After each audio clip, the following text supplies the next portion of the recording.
Okay, hey guys, this is John, and it is Wednesday, November 16th. It is a beautiful day, and I am playing at Chess Rivals against the one and only Danny Rensch of Chess.com. He's a head honcho at Chess.com. He's got a lot of responsibilities on his plate. He's been working overtime during the World Championship, as many of us have. Well, not so much me, because I've only covered one game of the World Championship. I've been kind of slacking, but I think you guys will enjoy this standard Rivals that we have for you today. So hello to everyone in the chat. How's it going? Kurt, Z, Steven, Lucas, Stas, Peter, Jesse. Hello, Jesse, by the way. I just saw you down in New Orleans. Monolism. Timothy, Jonathan, James, Apurv, Sean Sween, Braffin, Arslan, good to see you. Hello to everyone in the chat. How's everyone doing today? Karyakin and Carlson are taking the day off. I think much deserved after the last two games. You know, playing one round of chess is not exhausting most of the time, but I can imagine at the top level, it probably is. When you're playing 6-7 hour games, and you're also preparing for these games, and all of the extra nervousness that goes along with performing at the top level, I think they deserve a day off. So let Danny and I handle your entertainment for now. We're probably going to make more blunders. You're going to hear more of our thoughts, more so than you would hear from Karyakin and Carlson in the press conference after the game. So this should be a good time. And Anton made it. Didn't know if Anton was going to make it to this one. Good to see you, Anton. So Danny and I are going to get started pretty soon. So just to cover the format, it's going to be two games, two standard games with a time control of 15 minutes with a 5-second increment.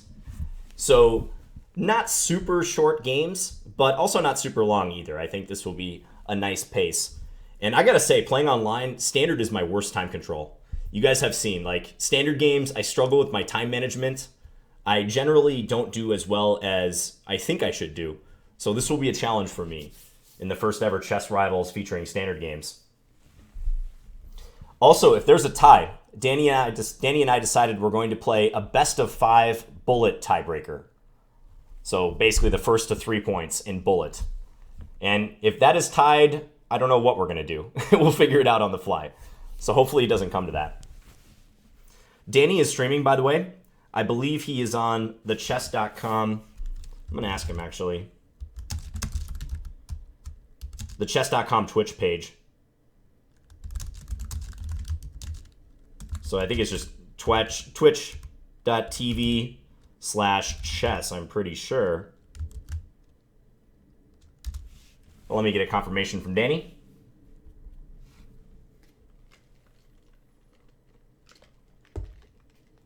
Got my coffee. I know many of you were curious in the chat. Yes, I am caffeinated up. Someone asked if I could play the King's Gambit. That's not going to happen for two reasons.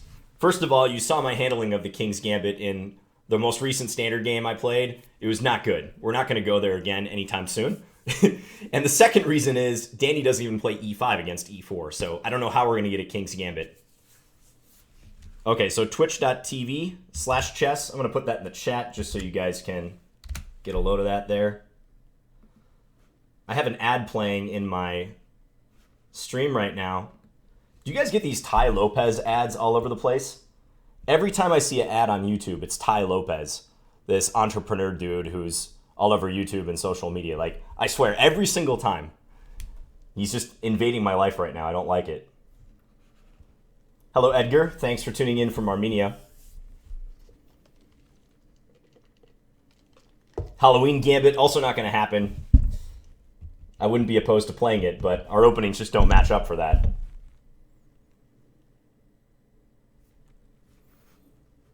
Yeah, I got to get in the Starbucks plug. I'm still waiting for that sponsorship. I just crossed 25,000 subscribers, Starbucks. I'm big league now. As a certain president-elect would say.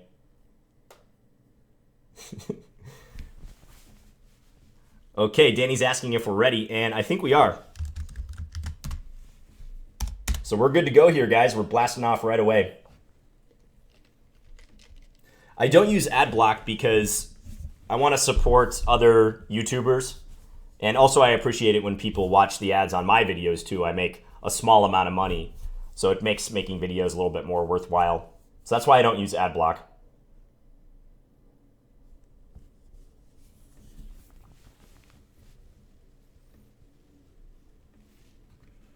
just play the Scandi. That's a possibility.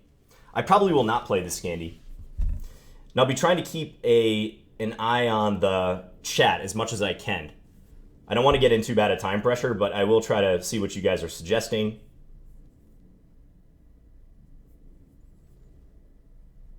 Thank you for the congrats on 2800 Bullet, by the way. I really appreciate that. Got a lot of nice feedback from that video.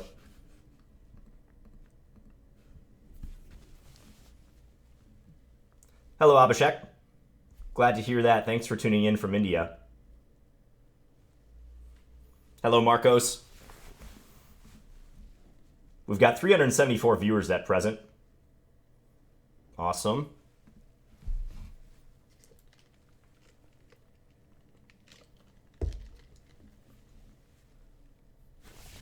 Danny's stream is muted, huh?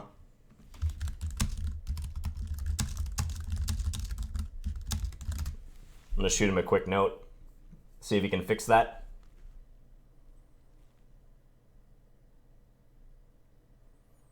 Yeah, please don't put stockfish evaluations or computer evaluations in the chat. Chances are I won't even pay attention to it, but as with following almost every game online, that just tends to ruin the experience, right? That's one thing about the World Championship. You get people coming out of the woodwork and being like, Stockfish says X in the position. Stockfish says +1.5 here. Such and such person's going to lose. And it does ruin the experience to some extent. That's why I really enjoy streams. I really appreciate streams where the commentators are not using engines. I know Chess24 was doing that with Spidler and Eric Hansen commentating. I thought it was great. And they were coming up with fantastic ideas just on their own using their carbon-based brain. Okay, so Danny challenged me, and here we go. First game, guys, 15 plus 5 time control. Look at these beautiful standard ratings that we're sporting. 2090 for Danny, and I'm following up with a juicy 1900. So that challenge has been accepted. Danny is white in the first game. I got to figure out what I'm going to play because oftentimes he plays d4, but I wonder if he's going to go e4 this time around. If he makes a move at all.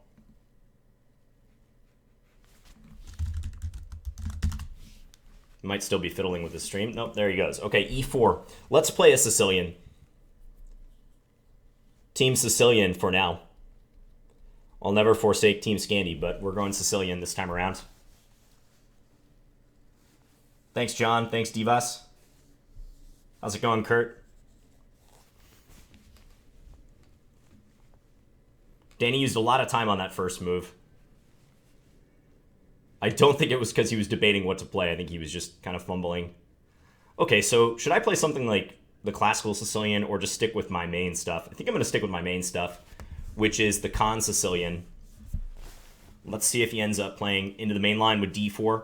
We have had several games that I can think of in Bullet and Blitz where we've got into some of the main lines of the Con. So this should prove to be exciting. Let's take, we'll take with the knight, and we'll play a6, the Con Sicilian. So in the Con, black is trying to cover the d5 and the b5 squares before they become an issue. He plays bishop d3, a normal move. Let's play knight f6. Little trap here is if white plays e5, it looks like a decent move to kick away the knight, but it would fail to queen a5 check, forking the king on e1 and the pawn on e5. So white does not want to play that way. I'm expecting castles or knight c3, one of those two moves. I have had some opponents do other stuff too here, like bishop e3, for instance.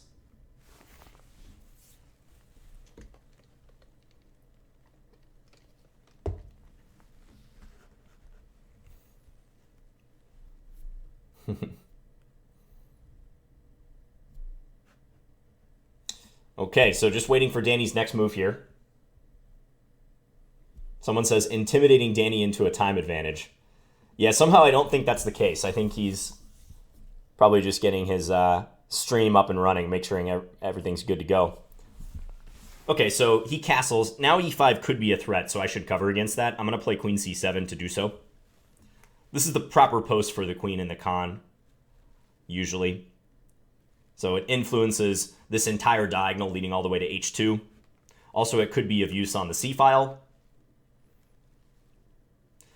Oftentimes, I go for Scheveningen setups from here, so putting the pawn on d6, developing the queenside knight to d7, And this dark square bishop is kind of a funny piece because I used to play the con only playing bishop e7 or eventually settling the bishop on e7, but in this match I played, a dual commentary match against Grandmaster Niklas Huschenbett, I experimented with playing g6 and bishop g7, and it worked out very well in that match. So I have sort of a mind to do that here, depending upon what Danny plays.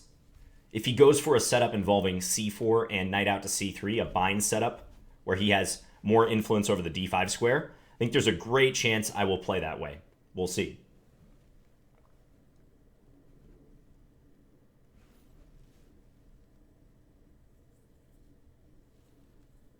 Okay, so he does play c4, and I think I'm probably going to play d6 against this move. Yeah, let's just make that move straight away. Someone wants the board in the middle of the screen.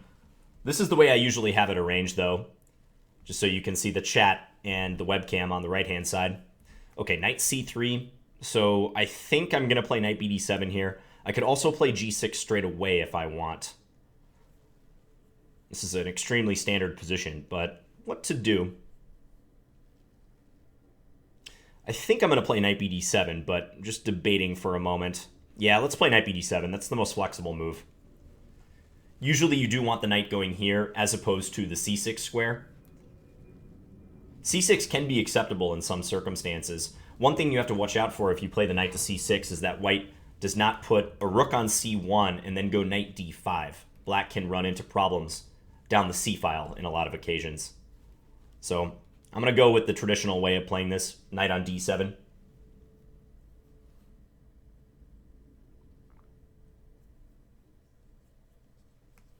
Okay, h3. Bit of a slow move there, controlling the g4 square, overprotecting the g4 square.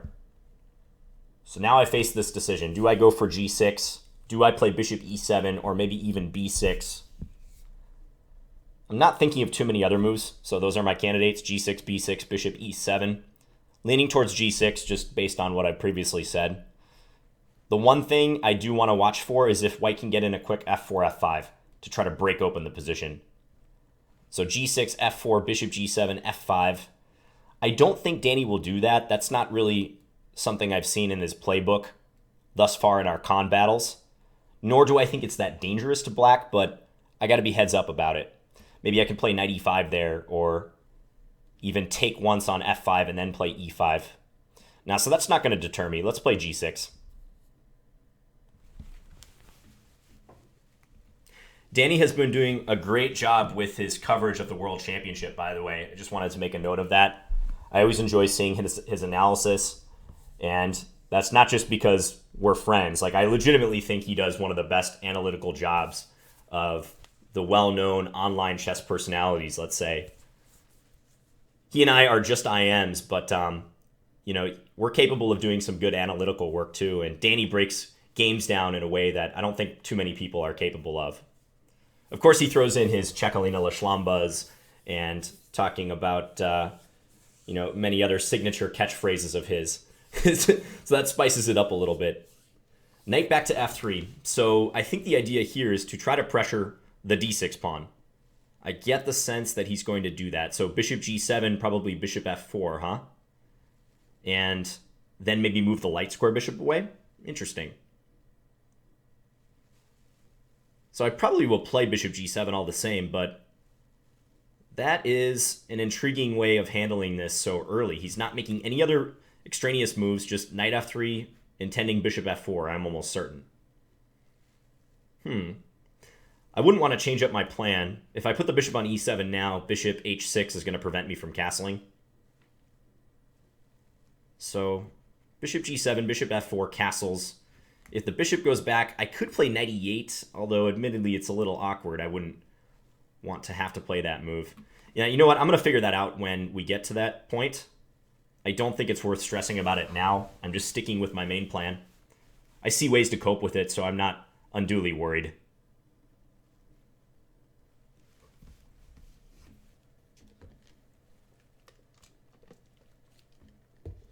Someone said Danny's hip dad routine is too much for them. I could see that. I could see why some people can't handle that, perhaps. His hip dad routine. That's funny. Okay, bishop f4. Let's castle now. So if he moves the light square bishop, I might have to play knight e8, which does block my rook. But one thing I'm considering is the fact that if he moves the light square bishop, that will give him problems on e4 or c4. Okay, and he doesn't do that. He actually plays rook c1. So now I can probably play some sort of safe move, like rook d8 maybe, if I want to. That way my rook can assist in defending the d-pawn, should white move this light square bishop, say, back to b1, which is looking likely now that he's played rook c1. Rook d8. Rook d8, bishop b1. Knight c5 is going to run into b4. Knight f8 is not really a move you want to play in these structures.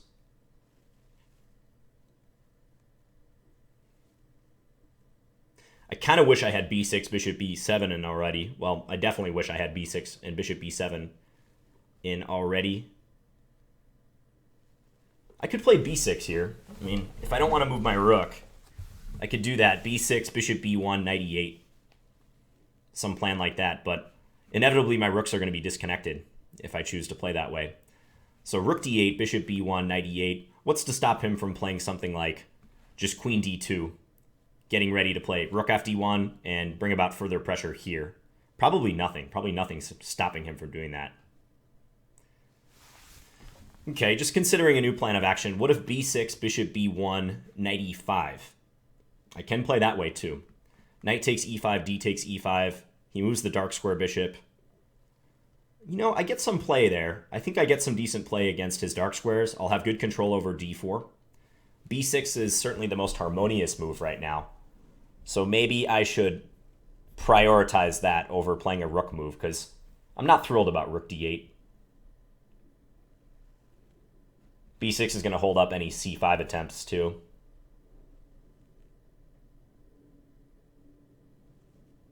b6, bishop e1, knight e5. Knight takes e5, pawn takes e5. Yeah, I can play that position. Let's do that.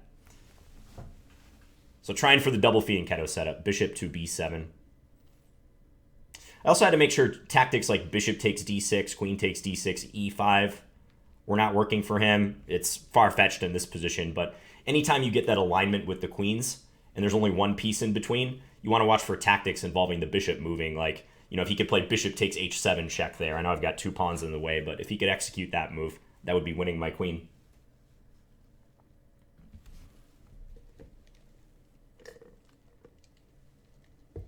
Yeah, we're playing a normal chess game, Truth, and the time control is 15 minutes with a 5-second increment.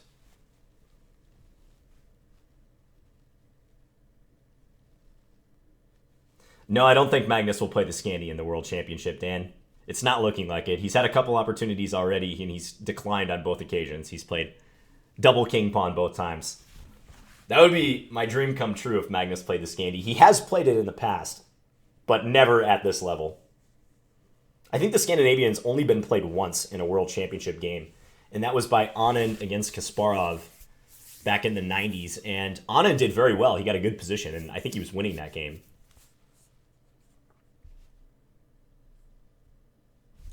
Hello to your friend Posse, Vesa-Pekka. Okay, so back to the game. I have to manage the pressure on the d6 pawn. I'm just hoping to get in bishop b7 and then a rook move to the center. If I could go bishop b7 and rook a to d8, I would be cruising here, I think. And I would get exactly the type of position I'm looking for. So if I'm Danny, I would try to spice things up immediately. Queen d2. Okay, so he's content to play the position more slowly. Bishop coming into h6, perhaps, is his plan. I don't know if that's worth trying to prevent. I mean, I could play a move like rook e8 if I really was intent on keeping my dark square bishop. But let's say I play bishop b7, he goes bishop h6. No longer any pressure to worry about here. I think I could actually even consider taking and then knight c5. Although that's a little risky, allowing the queen in. I'd probably play knight c5 directly. Yeah, okay, let's play bishop b7. We're not going to waste too much time on this.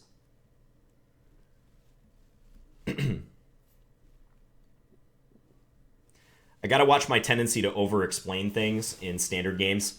I think this is one of the main reasons that I struggle in this time control, or I do struggle at times. and especially with my time management, is because I feel like I have more time than I actually do, and hence I tend to extrapolate on moves and give explanations where in bullet or blitz I would just be succinct. But standard lulls you into thinking you have more time than you actually have.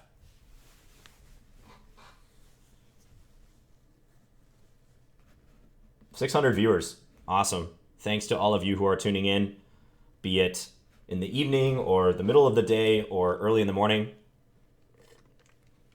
All right, rook e1. So does this signal that Danny is going to go for the e5 break? It may, but for one thing, do I have to worry about that? I don't know. If he got e5 in, I take, knight takes, bishop takes, queen c6, threatening mate on g2. That doesn't strike me as something I should be overly concerned about. So I think a rook move is appropriate here. And this is always a struggle. Traditionally in the con, especially in these sort of bind setups, you want the rooks on c8 and e8. But I do not think the e-file is likely to open up. So I'm actually gravitating towards the squares c8 and d8, as opposed to e8 for the kingside rook. So like rook fd8 is a candidate that's something I'm considering immediately.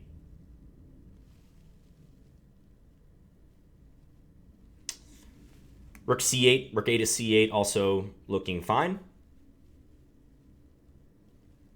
But I think rook fd8 might be a bit better. Then I might even have plans of playing knight e5 voluntarily. I also have to keep in mind that bishop takes d6, queen takes d6, e5 could be on the table, but I don't see that working out so well for him. If anything, that's just an even trade. So rook fd8 or rook ac8.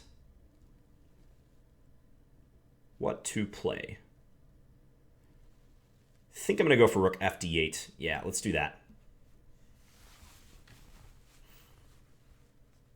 So we're both bringing our heavy guns into the action. The minor pieces have been arrayed for both sides, so now we're bringing the rooks into the position. Time-wise, I'm doing all right still. We're on move 14. So if Danny does nothing here, I think my next move will be rook a to c8. Sometimes with the maneuver queen to b8, queen to a8 in mind. Although in this case, I have to watch d6.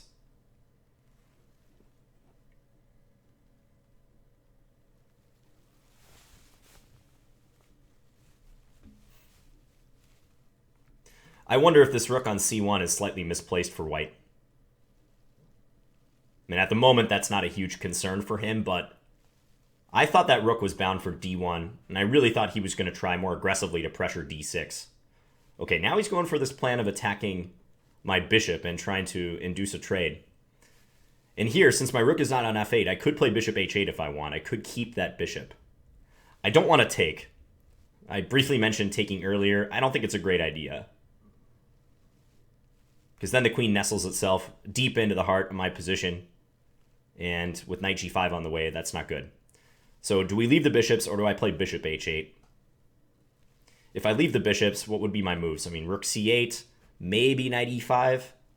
Knight e5, knight takes e5, d takes e5, bishop takes g7, king takes g7. I have good dark square control in that position. I could maybe consider it. His pawn structure is a bit better, but boy, that control over d4 is juicy, isn't it? I like the look of that a lot. So knight e5 is a strong candidate right here. If I maintain the status quo, rook c8, I don't think that's so bad, but I want to have a plan in mind. In rook c8, again, maybe queen b8, maybe knight e5 at a later date. But if I play knight e5, I feel like I might not want to commit this rook. I might want the rook to come to the d file. Rook c8 feels almost like a lazy move, an autopilot move, in my estimation here. I'm not too worried about an attack that Danny has. I don't think a direct attack is going to materialize. So knight e5, knight takes e5, d takes e5, bishop takes g7, king takes g7. He has to get out of the way with his queen, so I'd predict a move like queen e3 there. His minor pieces are just bad. They're kind of shut down. I can start thinking about transferring my knight to c5, although he does have b4. Yeah, you know what? Let's go for this. So now the tempo of the game is going to pick up a little bit, I think. I'm pretty certain he's going to take.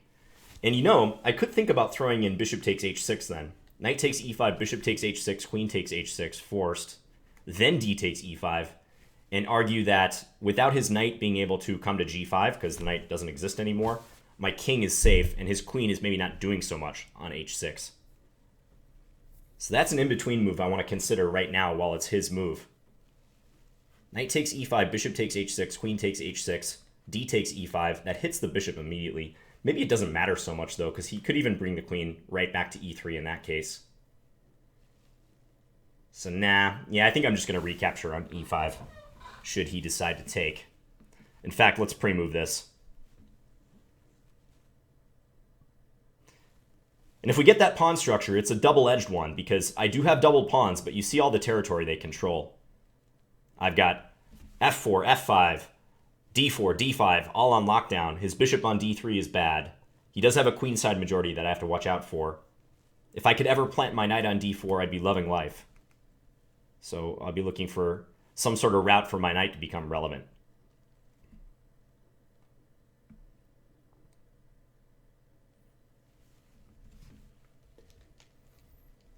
Thanks, the Kai.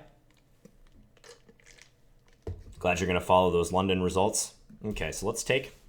Now I think he does want to make a queen move here. I am threatening queen takes c4. Yeah, so queen e3 as predicted. And what to do here? That's the next question.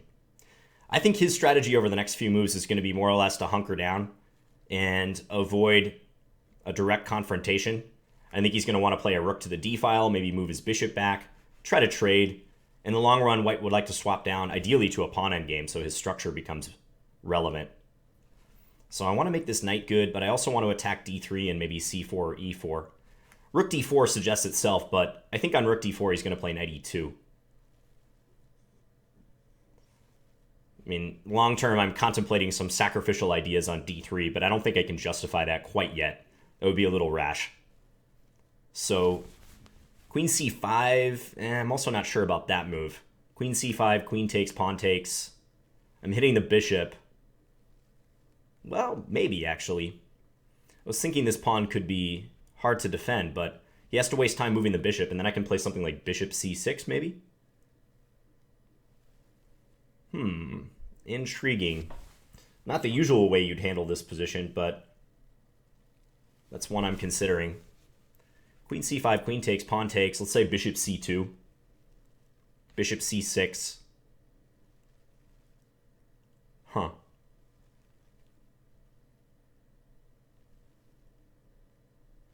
Queen c5 is very interesting to me. What if queen c5, knight a4, though? Queen takes e3, rook takes e3. That looks okay for him.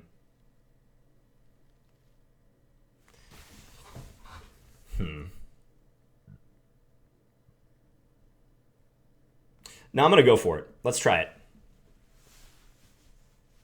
If queen takes c5, pawn takes c5, bishop c2, bishop c6, I like the fact that it's difficult for him to attack c5, or at least that's the way it seems to me right now. Also, that enhances any rook d4 move that I play in the future. So I'm optimistic about that. If instead here he plays knight a4, I know there's a pre-move enabled right now. How do I cancel that, by the way? There we go. So if he plays knight a4 here, I might play queen b4. Idea being, if knight takes b6, then I have the shot rook takes d3. Queen takes d3, queen takes b6. I get two minor pieces against a rook and a pawn. So if knight a4, queen b4, he plays b3, then I was thinking maybe I can play c5. B5, I mean. Or even just knight d7 if I want to play more slowly. But okay, let's enable this pre-move and see what happens.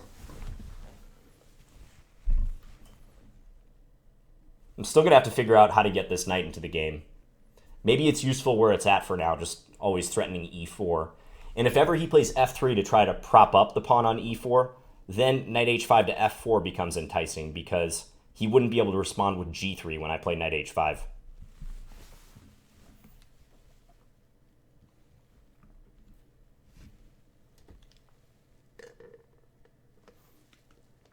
Even if people are flooding the chat with stockfish evaluations, which I don't think they're doing, it's not going to affect me much. I'm not going to play based on what I see in the chat so much, or at all.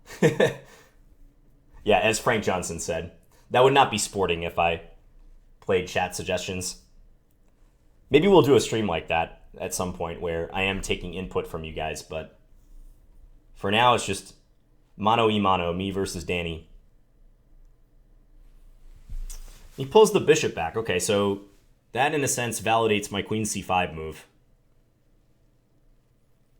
Okay, so my first thought here is if I can trade queens and then play rook d2, just invade, what's he going to do about that? I like to see bishop f1. I think that's a pretty passive move. So I am liking my position a little more after that. So queen takes e3, rook takes e3, rook to d2. He can't play rook e2 because I swap and then take on e4. He can't play rook c2 either, so he has to play b3 then. And then maybe I get a chance to double up my rooks. And yeah, it's pressure. It is pressure. e4 strikes me as being kind of weak for him here, but I don't know how exactly to exploit that. I can't play rook d2 without trading the queens. I could try to double right now, but that's a little slow. So I think I'm going to go for the swap. And then play this baby right into d2 and see how he reacts. I'm predicting b3. I think he wants to just get the pawn defended. And that gives me carte blanche to double up my rooks on the d file.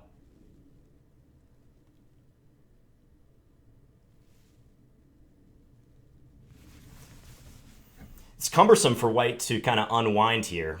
I mean, I see ways he could try to press on the queen side, but when he plays b3, his knight may have to stay monitoring the a2 pawn. He'll have to watch for ideas like rook b2 followed by rook d to d2, doubling up on the second rank. If ever he plays that f3 move I mentioned, knight h5 is something I'm going to consider. So I see lots of avenues for play for me in this position.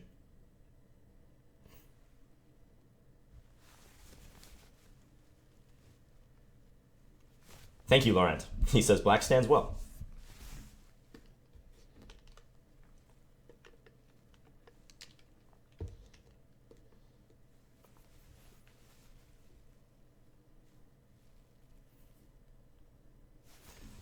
I wouldn't expect many other moves other than b3 here. Maybe b4. Okay, well, just as I say that, Danny plays a move I wasn't expecting.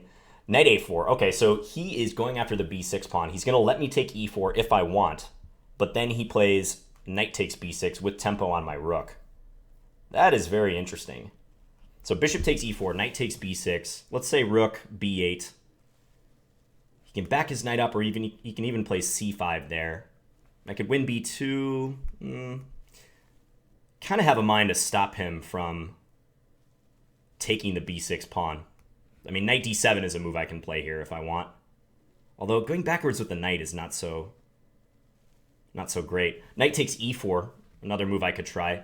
Knight takes e4, knight takes b6, rook b8, let's say.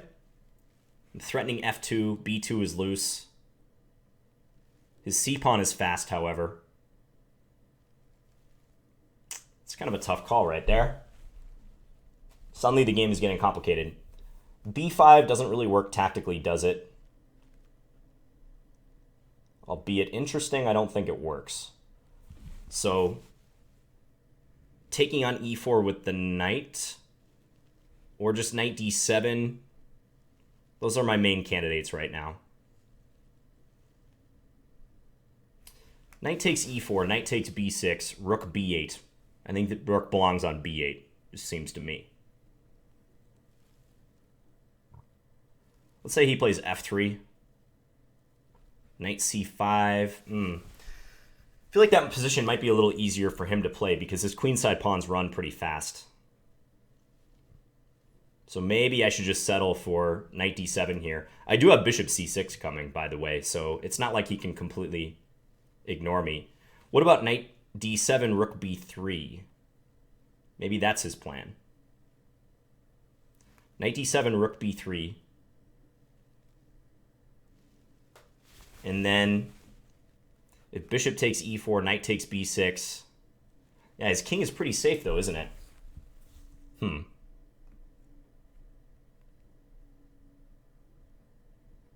You know what? I'm going to try this move. This is a slight change of plans, and I know I mentioned that his queenside pawns are going to be scary. Wow, and he immediately plays f3. I wasn't expecting that so much. I thought for sure he was going to take on b6. Okay, so knight c5 here, knight takes b6. Not too sure about that. What about bishop c6 here? Bishop c6, knight takes b6. Rook b8 comes to mind. Huh. It's a weird position. Bishop c6, knight takes b6, rook b8. With some funky ideas in mind. Could also just play knight g3 if I want.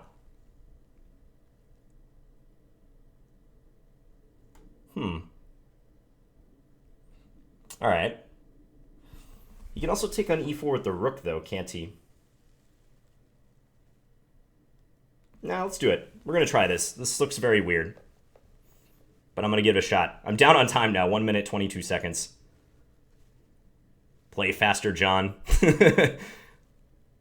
Thankfully, we have the 5-second increment. But the game just exploded tactically, so I thought I had to figure out how to proceed. So he can take on e4 either way. He can also play knight takes b6. But I'm thinking that with my rook coming into play as soon as he plays knight takes b6, that I have decent counterplay.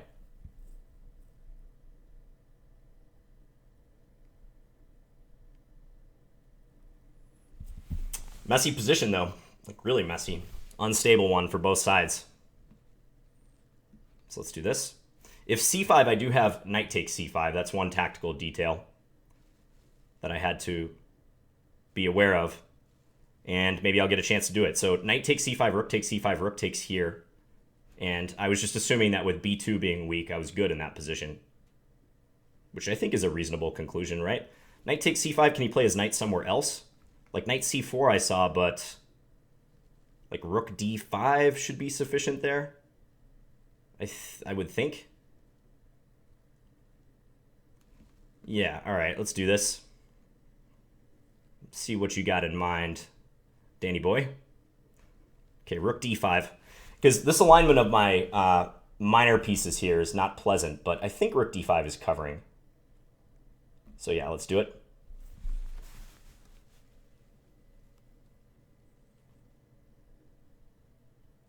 Knight takes e5, I can just play bishop b5, I believe. I'm hoping that these pawns are weak on the queen side, especially the b pawn, and that it might cost him some time.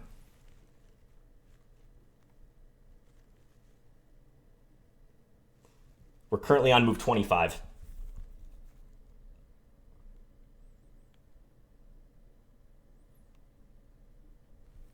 There's some fork ideas I have to watch out for, but I think with bishop b5 coming in the next move or two, it should be fine. Should be all right.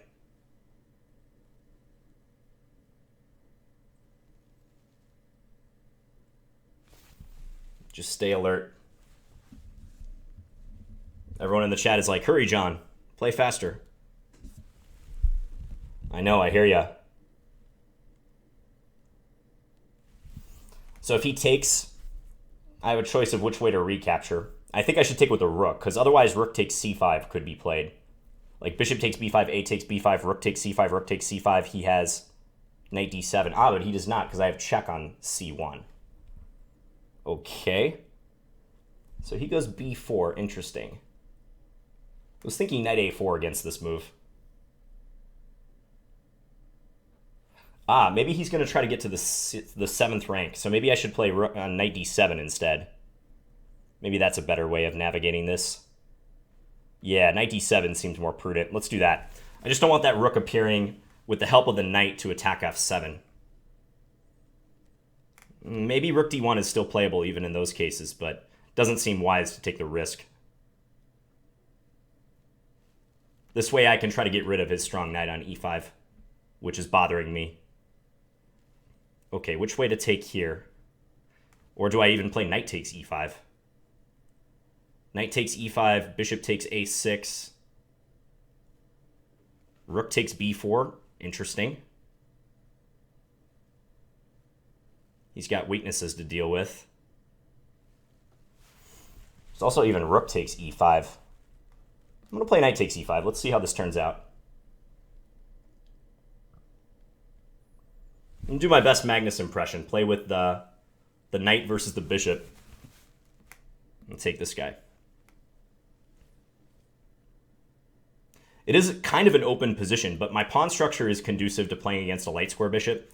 Also, I feel his a-pawn has got to be weak to some degree. Okay, let's go here. Attack that bishop, just see where it's going to go. I think g5 is a move I'd really like to play. Gain a little space, and maybe be able to drop the knight back to g6. If he gives me time to do that. Okay, let's go here. On bishop c6, I can take and then take on a2 at the end. So he can't really do that.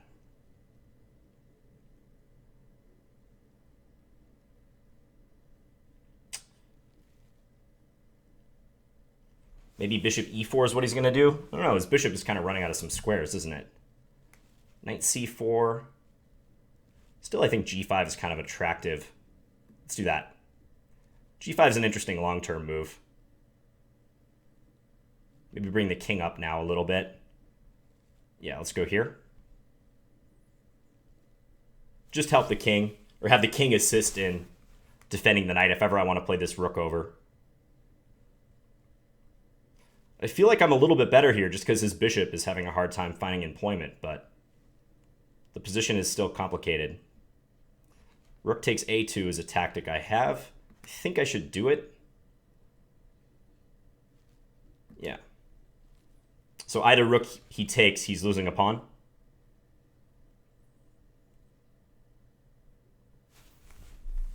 He should probably take the a2 rook, because he doesn't want my rook to get to the second rank. Ooh, he's going to take that one instead. Okay, now I have the threat on the bishop, and also knight takes f3 as a threat. Okay, let's push this guy. I think he's going to bring the bishop back to e4. And let's play rook d2.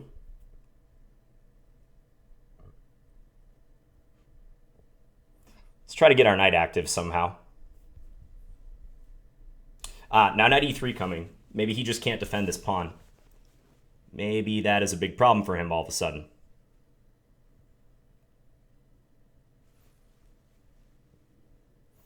Yeah, knight e3 coming up here.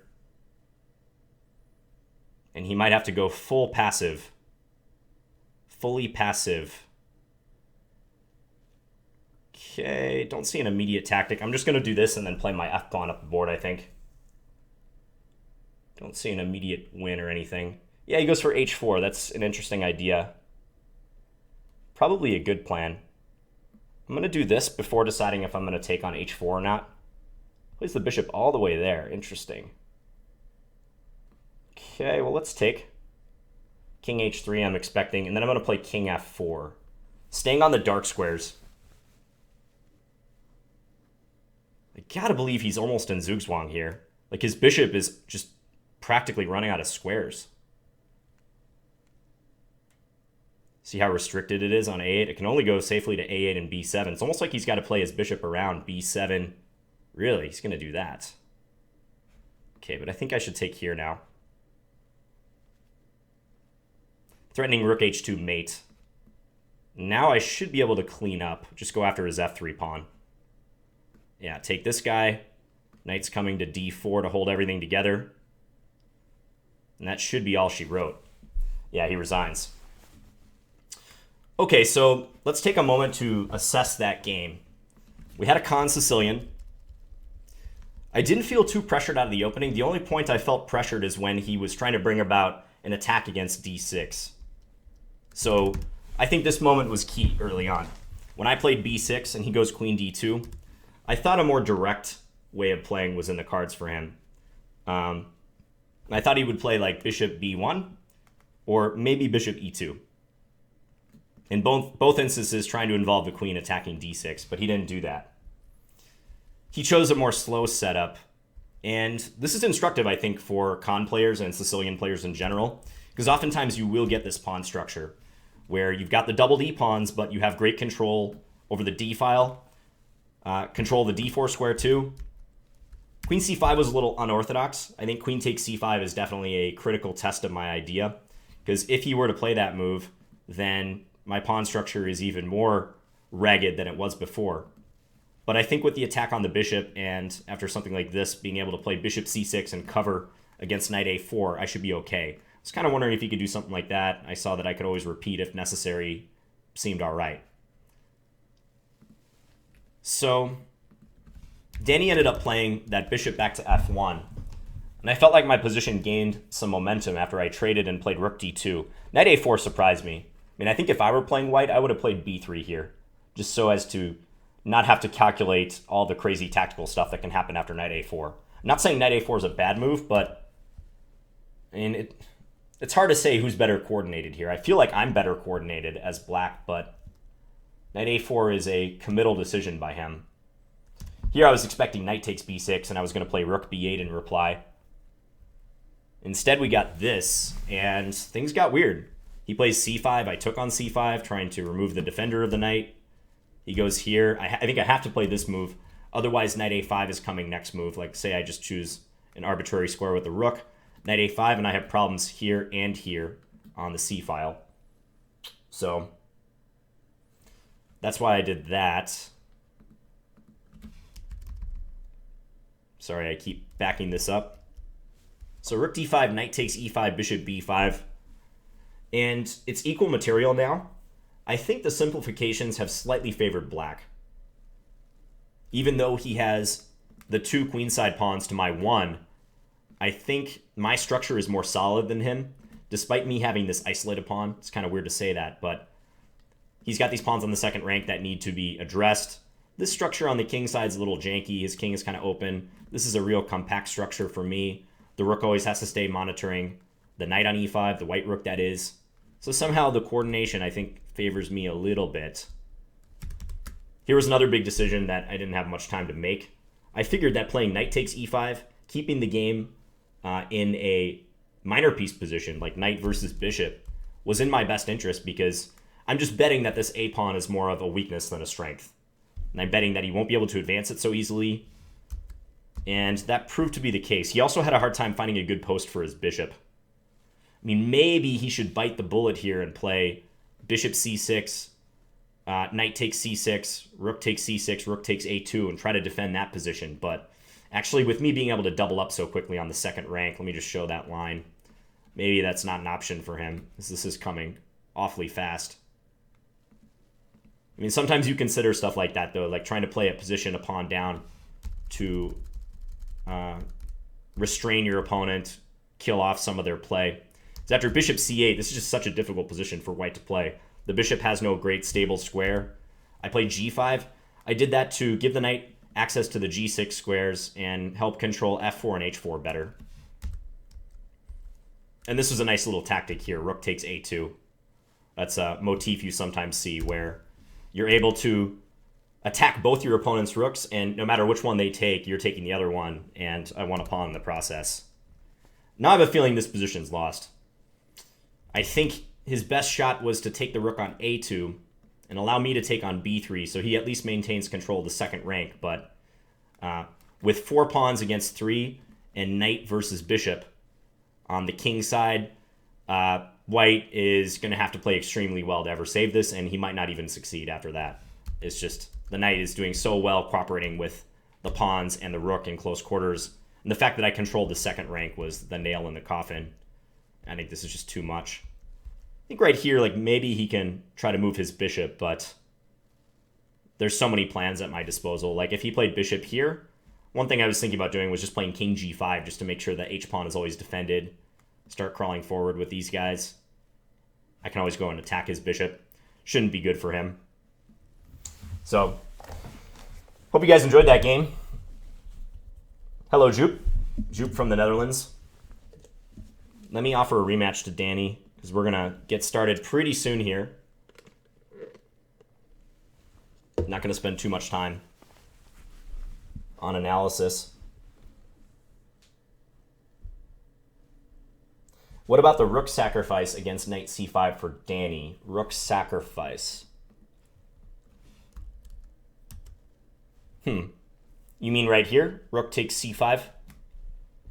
This might not be the moment you're thinking of, because, yeah, after rook takes, that doesn't seem to work out for him.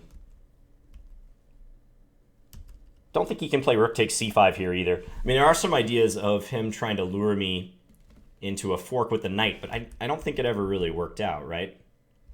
So I'm not quite sure which moment you're referring to. Why can't you take f3 pawn when it is pinned? Did I miss an opportunity to do that? Let's see. I didn't think I ever had that, but maybe I did. Well, right here, so as soon as I won c2, I was attacking his bishop, but he played bishop b7, covering the f3 square. Okay, so let's play d4 against Danny. I'm going to stick to my main stuff.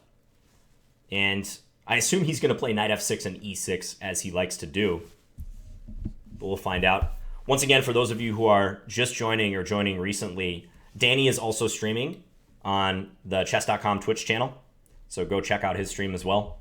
e6. So if I play knight c3, we're going to have a Nimzo Indian. I think I'm going to play knight f3 here. I seem to have more success against Danny when I play knight f3, so let's go ahead and play that. And he plays b6, okay. Didn't really know that the Queen's Indian was a major part of his repertoire. I always thought he played c5 in that position. So if I want, I can go into a hybrid with knight c3. Knight c3 and induce him to play bishop b4. I can also just play like g3, bishop g2. Certainly playable, but after g3, I'm not familiar with the main lines after bishop a6 too much. So that's the one thing that gives me some pause here. a3 is another main variation in this position. Just kind of thinking how I want to do this. An early move order surprise from Danny. I mean, g3, bishop a6 is not the end of the world. I just don't know the theory too well. Knight c3 is the move I'm leaning towards right now. I know he can play bishop b4 then, but I at least have experience against that line. Yeah, you know what? Let's do it. Let's play knight c3. Invite him to play bishop b4. And we're back in a Nimzo structure, but he has played b6, so I can try to argue that b6 is like not so successful for him here. Not so successful, but getting him out of his usual lines. Okay, so e3, bishop d3 is one way of proceeding here. I can also play queen c2 if I want. g3 is fine too. I've been doing pretty well with g3 setups, so I'm thinking about that.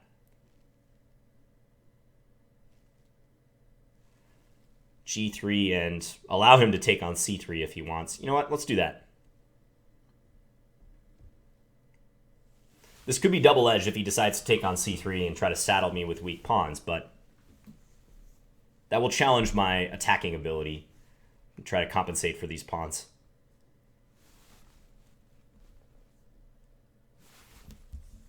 Sure thing, Kevin. I'm happy to stream, and congrats on the new arrival to your family. Okay, knight e4, attacking c3. Queen c2 would be the standard answer here. Don't see any reason not to play it. Yeah. Keep it simple. And he instantly plays bishop b7, so he's not inserting the capture on c3 yet. Intriguing. Okay. So let's just complete our development. Bishop g2.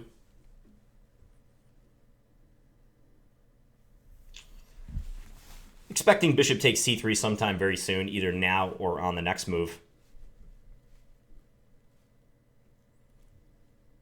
But he may throw us a curveball as well. I think a standard course of action here would be bishop takes c3, pawn takes c3, f5. Try to support the knight. One thing black does have to be cautious about now that my bishop on g2 is opposing his bishop on b7 is that I don't play a move like knight g5 or even knight d2 and try to get some action going against that bishop on b7, try to introduce some discovered attack there. Like now I'm already considering it.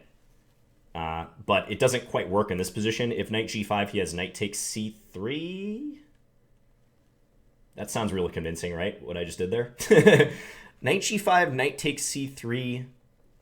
That's interesting, though, right? Because, then I can play bishop takes b7, and I'm hitting his rook, and what sort of discoveries does he have? Knight e4 check, king f1, knight takes g5, bishop takes a8. Can trap my bishop in there. I don't know how much I trust that line. I'm considering this line, but I don't know how trustworthy it is. Also on knight g5, I guess he could always play like bishop takes c3 followed by knight d6 if he really wanted to.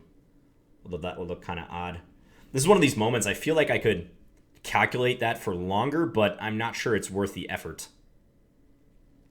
I could expend a lot of energy and maybe not get anywhere. But then again, if it's the best move, it's the best move. Knight g5, knight takes c3, bishop takes b7. Let's say knight e4 check. I think that's logical. King f1, knight takes g5, bishop takes a8, and then c6. And it's a question, how do I get my knight out of there? Or my bishop out of there, I mean. And his bishop is not the greatest either, though. Maybe queen a4 in that case? Knight g5 is going to get things rocking straight away. So let's say knight g5, bishop takes c3, pawn takes c3, knight d6, take on b7, so we get a little trade. I can kind of go for a quick e4 there, however. You know what? I'm thinking about trying it. I think it's very interesting. I can't calculate the tactical consequences, but let's give it a shot. Because I was a little concerned if I castle that he was going to take with the knight on c3. Knight takes c3, pawn takes c3, and then play bishop e4, which is an irritating in-between move. And my structure would be worse, and I think I would have a hard time pushing e4 in that case. That's kind of a ways away. So at least with this move, I'm putting Danny to an immediate test. He's going to have to, I think, burn some time calculating if knight takes c3 is a good move here or not. And I'm just betting that it isn't. So let's see, knight takes c3, bishop takes b7, then he's going to want to do some sort of discovery. So let's say knight e4 check, king f1, knight takes g5, bishop takes a8. He doesn't want to allow my bishop to escape back, so I think c6 is logical. And then I see I have this move queen a4, which attacks the bishop on b4 and also the pawn on a7. And I'm hoping that this move will be sufficient to save my bishop or at least complicate matters greatly.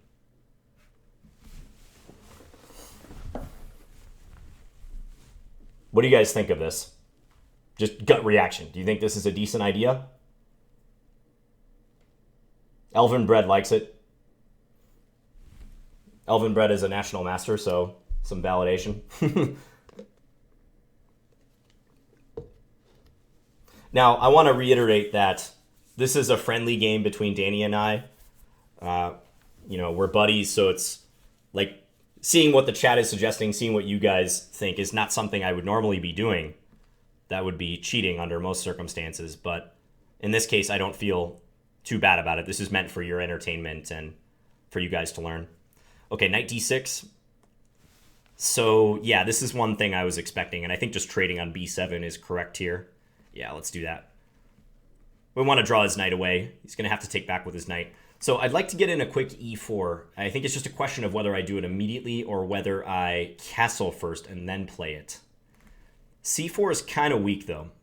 C4 is a pawn I need to try to cover. So if e4, let's say he plays h6, and I bring the knight back to f3, although actually going to h3 is kind of interesting there too. But let's say knight f3. He can castle.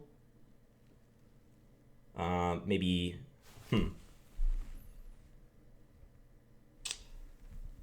I play e5 even then and try to restrict his knights. You can always get out via a5, however. So I'm thinking whether I want to go e4 straight away or castle. And I think I do want to make some sort of break. It's just a question of which one.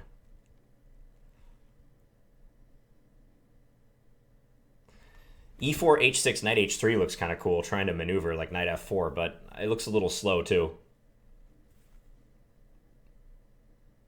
Castling would be the default move here. Castle, castle, e4. That could be similar, however, right? h6. Let's say knight f3.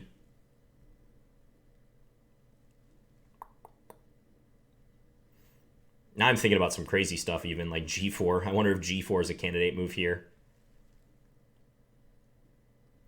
Probably a little, a little ambitious. g4, h6, knight back to f3, and if he takes, I get queen g6 in, so that's pretty cool. g4 is really funky, but maybe, just maybe. g4, queen f6, take on f5.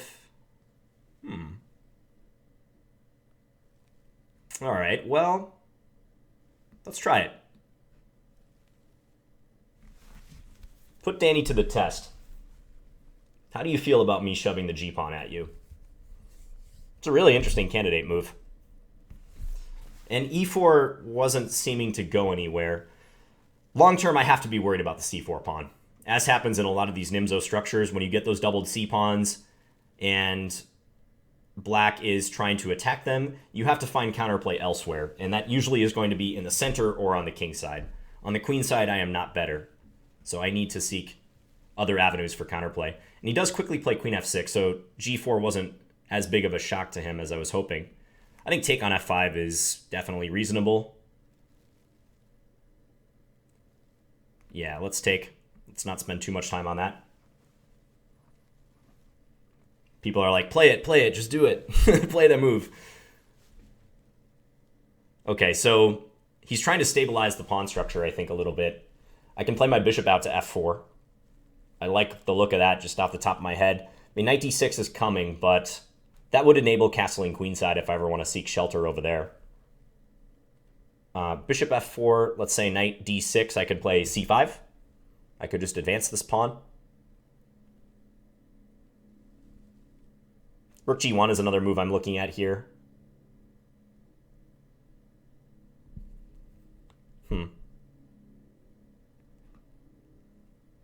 Let's just play bishop f4 to start. You know what? There's also queen c6 I have to be a little concerned about, right? Queen c6 would hit the rook and also the pawn on c4, but maybe I really shouldn't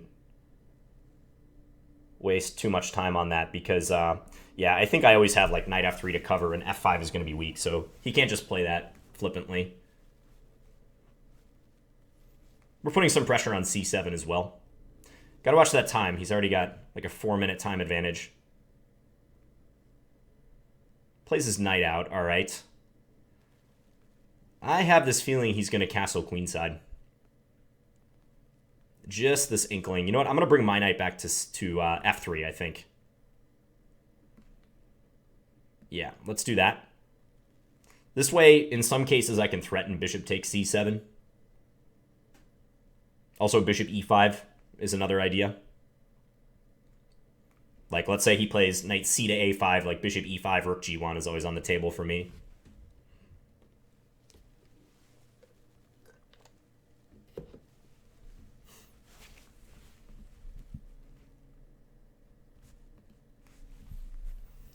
Streaming some standard chess on this Wednesday, rest day of the World Chess Championship.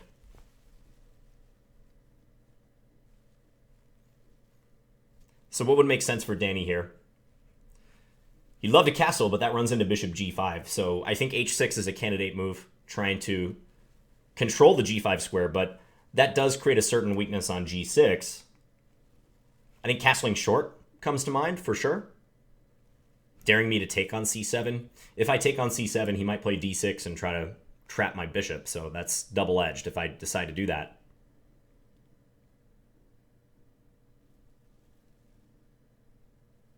I'm not quite sure where I'm going to put my king. When I played g4, I kind of assumed I was going to go queenside, but now that I think about the position more, it really depends what he does. Like, I might still go kingside. It's not out of the question that I'll do that. And he does go kingside. Okay. Yeah, now I guess the question here is going kingside just going to force me to suffer with my weaknesses?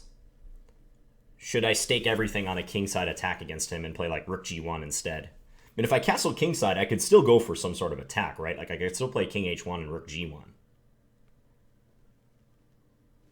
Taking on c7 and then d6, not liking that. I think my bishop's going to be cut off from the action.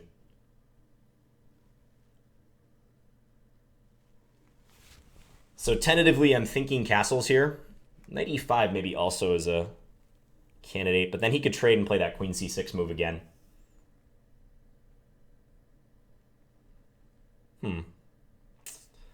Tough to say. I think I'm going to go short.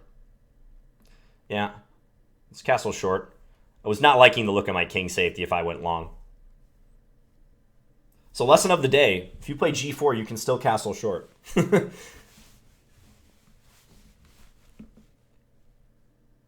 My pawn structure is still bad, though. Doubled c-pawns, isolated h-pawn, but if I can count on the dynamic factors working in my favor, then I'll have compensation for that. So tentative plans here are like king h1, rook g1, maybe a pawn push in the center. Like d5 is a move I may consider, but I don't want to give him a reason to go to a5 with his knight. He just plays d6, so now this knight is kind of shut out of the action. So I'm kind of glad to see that move for that reason. Maybe king h1 and rook g1 now is the way to go. It's going to take him a little while to organize pressure against c4, so I can try to parlay that into time. Yeah, let's do that. And I got to speed up too. 6 minutes, 49 seconds. I think a move like rook ae8 would be normal here. Knight a5 going after the c4 pawn. Soon I'll face the decision whether I even just punt the c-pawn entirely, just let him take it in the interests of getting my attack going quicker.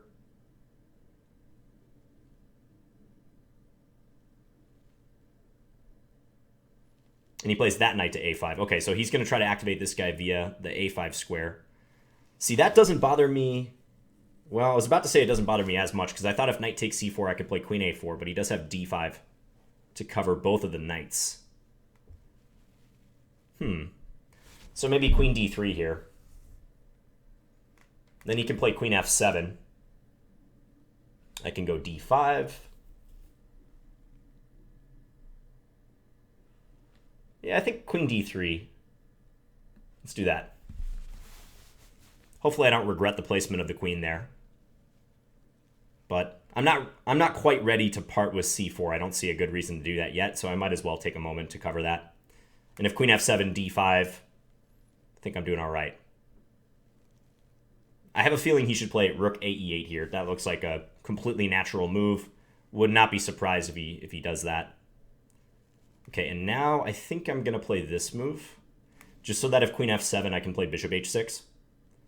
And attack g7 when he doesn't have a convenient way to defend it.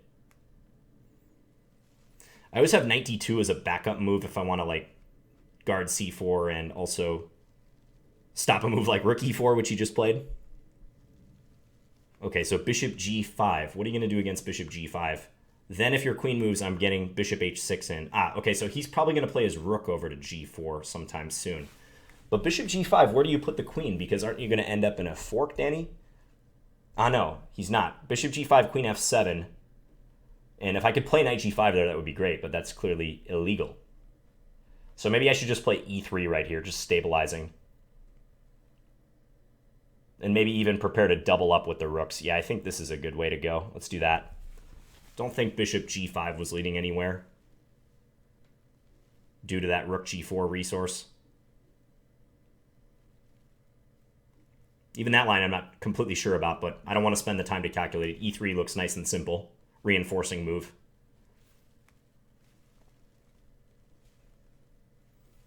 Hello, Dragshoot. Thanks for joining the stream.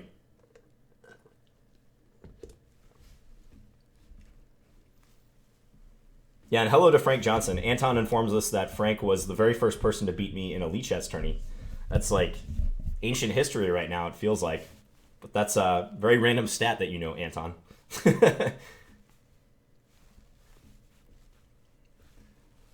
So the challenge for black here is to find a good move, because he wants to attack c4, but he can't play the queen to e6 or f7 in view of knight g5. Like, if he does that, I have the option of forking him. Even that I'm not so certain about. Like, let's say, well, queen e6 runs into d5, so he can't do that. Like, queen f7, I guess I have a choice between bishop h6 and knight g5. But bishop h6 will still be met by rook g4. So let's say queen f7, knight g5, queen takes c4, and then queen takes c4, knight takes c4, knight takes e4. He might have some compensation there. Actually, I mean, I think almost certainly he has some compensation there.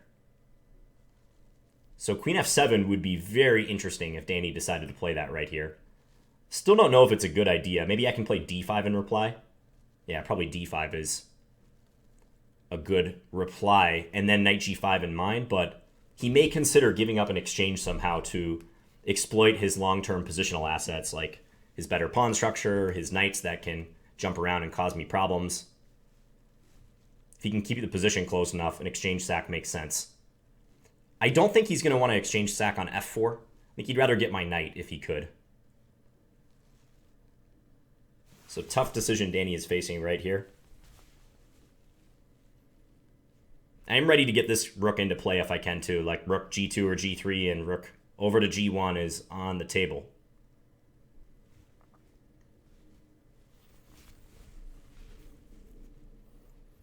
Thanks, Pat Giacca. I love you too.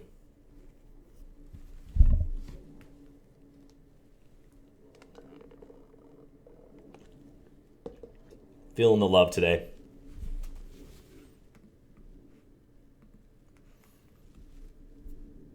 We've had two interesting games so far. The first one was a cool strategic game that exploded in some tactics after the queens were exchanged. And I think this one is highly unbalanced too. Black with a pair of knights and better structure versus my poor structure but dynamic chances. Open g-file, potentially awkwardly placed black pieces. It's a fight. I question whether rook e4 was a good move. I mean, if I can just reply with e3, I don't know that black should have played that move.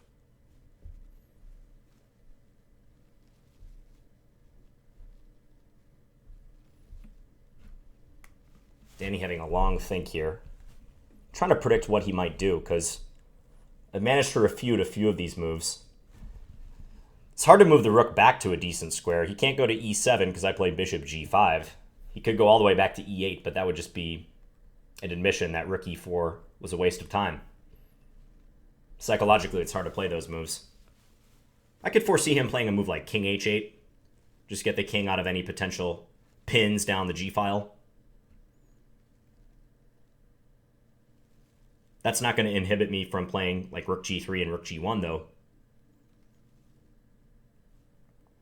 He plays queen f7. Okay, so yeah, I think he's coming to the same conclusion as me about knight g5, queen takes c4. But the thing is, I think this d5 move, this d5 reply is a good one, unless I'm missing something. So d5, kick the knight away, and wherever the knight goes, just knight here. I mean, maybe he can argue that he's still losing the exchange in a decent way, but you know what? I still have bishop... No, I don't have bishop h6 because of rook g4. So let's calculate for a second here. d5, knight d8, knight g5, let's say queen e7. I think queen e7 is a reasonable move. Maybe I even play f3, but that runs into rook takes c4.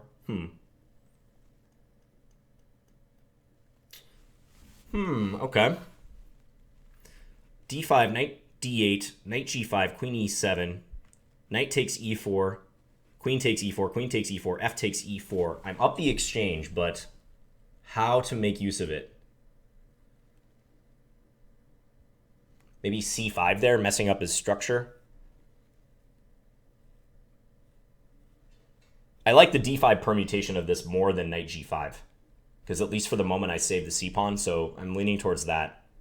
Yeah, and bishop h6 is always going to be met by rook g4, so that's not working, I don't think.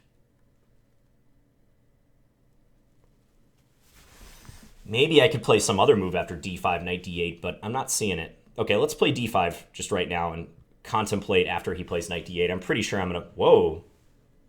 Okay, so bishop takes, pawn takes, knight g5. What are you doing then? Surprised. Very surprised by that. And knight takes, pawn takes, bishop h6 again, met by rook g4. Nothing there. Okay, so I think I got to go for this. Let's challenge your idea, Danny. Aha. Instantly plays queen h5. Yeah, he seems to think he's going to have compensation, which he may be right about. Huh. There's also ideas like knight e6 here, but clearly taking the rook has to be the critical move. Take the rook. Queen comes in, check. Rook g2. Pawn takes on e4. I'm kind of pinned down, but I am up in exchange after all. All right, I think I got to do that, so let's play it. So queen g2 almost certainly coming. Or queen f3, I mean. Yeah, and now his argument is going to be that I'm tied down. It's hard for me to defend c4. And I'm going to have to play a lot of awkward defensive moves, which may in fact be true. So queen d1, knight takes c4. Don't know if I like that. Maybe queen f1, as weird as that looks here. Queen f1 could be a move.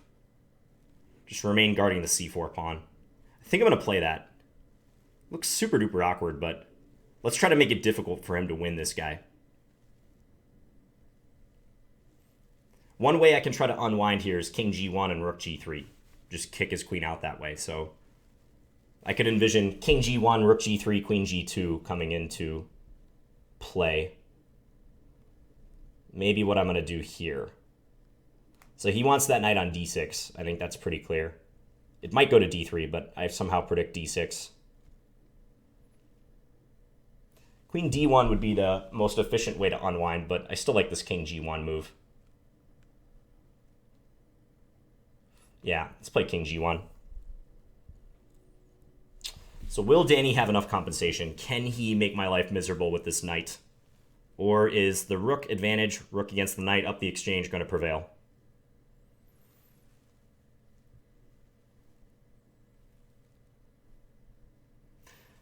He doesn't have enough pieces to create immediate mating threats here. If his knight was closer to the king side, I would be nervous. You know, knight coming into h4 or h3 or something, but that knight is a long ways away from the proceedings. You can see he's trying to maneuver it back into the action. But my hope is that by the time he does that, I will be completely consolidated. So after rook g3, let's say he plays knight d6, and then rook g3, let's say queen, I don't know, f6, queen g2. Then the next stage in my unwinding process will be to play rook over to f1 and pawn to f3 and try to bust this position open. I don't know if it'll be that smooth, though, because if he plays knight d6, yeah, he's always eyeing the c4 pawn. I might even want to jettison it with c5 at some point. You know what? In rook g3, knight f5, and after he addresses the queen situation, could be annoying, too. Rook g3, queen back.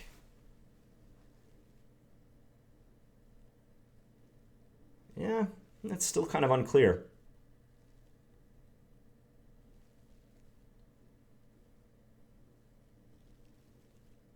But then again, I think I need to kick his queen back before knight f5 comes.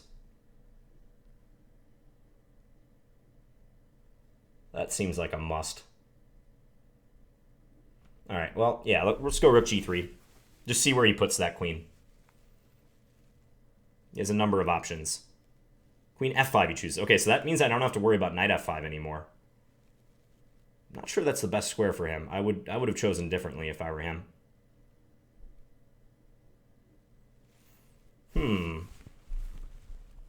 So now maybe queen e2. Queen e2 is coming to mind. Given that he chose that one. Queen g2, he'll defend the pawn somehow, like rook f7, and I'll still have to worry about knight takes c4, so I like that less. Queen e2, on the other hand, this still allows me to play rook over to f1 and pawn f3, but just trying to stop him from attacking c4 or winning c4 outright. I think he's going to want to move this queen again. I don't think that was a successful square for him to put his queen on.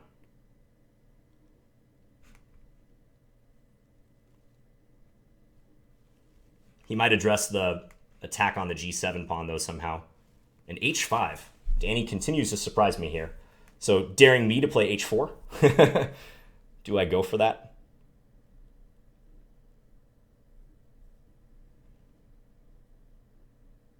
Yeah, he wants that rook out of there, understandably.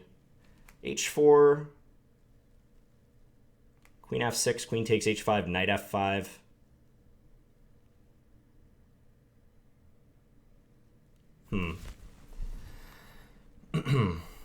King g1. Nah.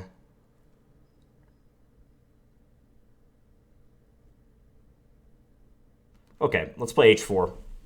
I'm not sure if this is a weakness or a strength for me. Yeah, and he's going to dare me to take that pawn. I can't take it right away, though. I have to play rook g5 if I'm going to try to take it. If I take right away, I lose to queen takes f2. So, yeah, I think rook takes g5 is... Or rook g5, rather, is necessary here. Queen takes... Yeah, okay. Let's do that. Maybe knight f7, though. I don't know. Okay, here can I play queen takes h5? Queen takes h5, queen takes f2, king over, and what do you got? I mean, you have a check on f3, but that's not going to kill me. Let's see it. He played g6 awfully fast. Surprised he did that, because now pressure against this pawn. You might have to bail out, check, and then trade the queens.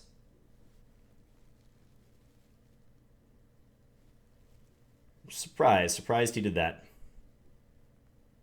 But I am in time pressure. I only have 21 seconds left.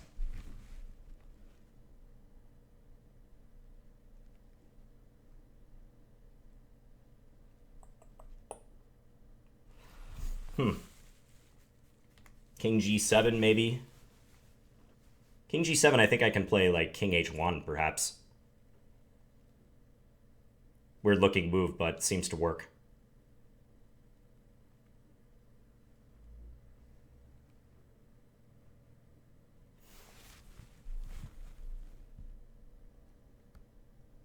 He either missed queen takes h5 or he just assumed that queen takes f2 was going to be good for him. One of those two possibilities. So if queen takes f2, king h1, queen f3, I'm going to swap queens. Queen takes f3, and then if pawn takes f3, I think knight takes e5 is probably what I should do. And just do my best to stop the f-pawn, which I think I can. I should have a handle on that guy.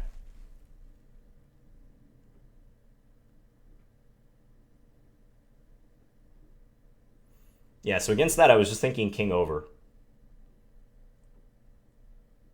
Ah, but he has... Huh.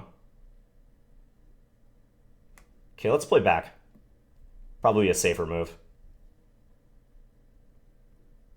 King h1, I saw he had knight f7, maybe attacking the rook.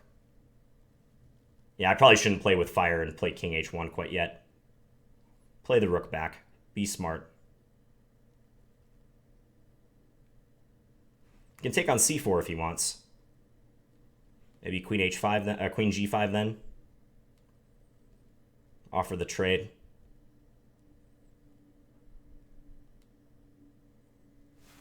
Yeah, should be all right.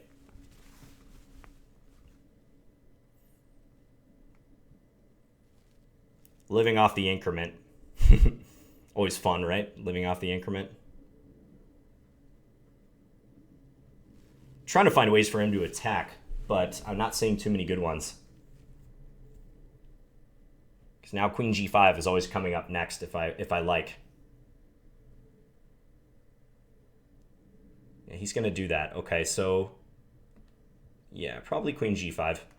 Offer the trade.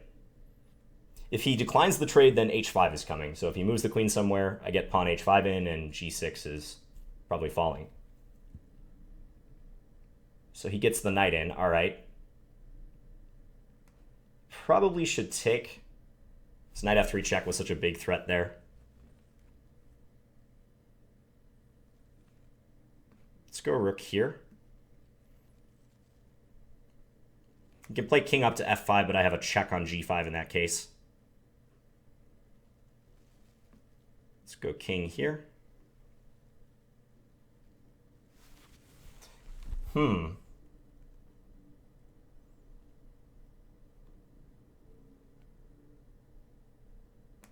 go here. kind of a curious situation, though. Yeah, let's bring this over. I'm not sure I'm handling this correctly. We'll find out. Because my king and my rook are all misaligned now. This rook I need to activate. I need to do something with this guy soon. Maybe rook here and try for d6.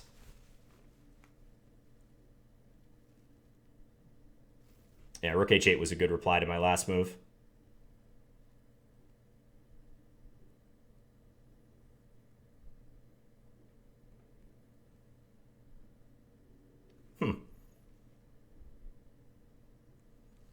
So tentative plan, rook d1, try to get in d6. He's going to push the pawn. Okay, so I got to take that. Now rook here. You can play rook g8. Then I can play rook h5 or rook back to g4. Well, let's just play rook g4 just because I'd like to gain some time if I could. Rook h5, king f6, and I'm worried about my king along the file.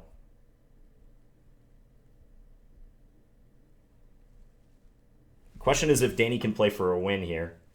He's down a game in the match, so I'm putting him to a test as to whether he can find something better than repeating the position. Yeah, rook h3 is a threat here, so I think I pretty much have to play this move.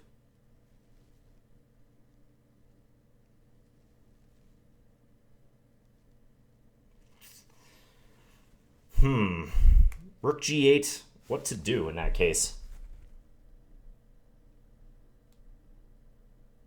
Yeah, he might avoid the draw too. He might play rook d8. Definitely could try that. Then I'll probably play c4, defend the pawn.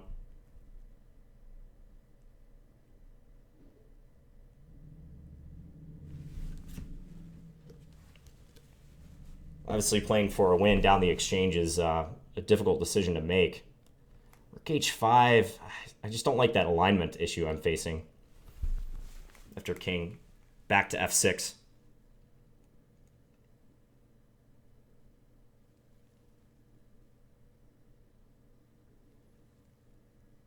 See, now if he plays rook d8, I get a chance to play rook h1, so I have a feeling that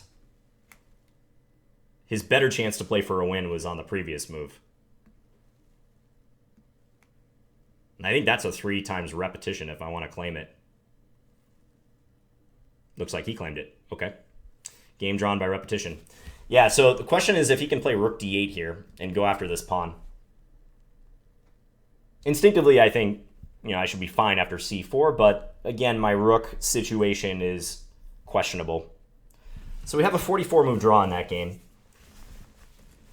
This was a fun one. I like the imbalances that were present in this game. So I thought a while in the opening trying to determine what sort of setup I wanted to try to surprise Danny with. And I kicked things off with this early knight g5, move 8.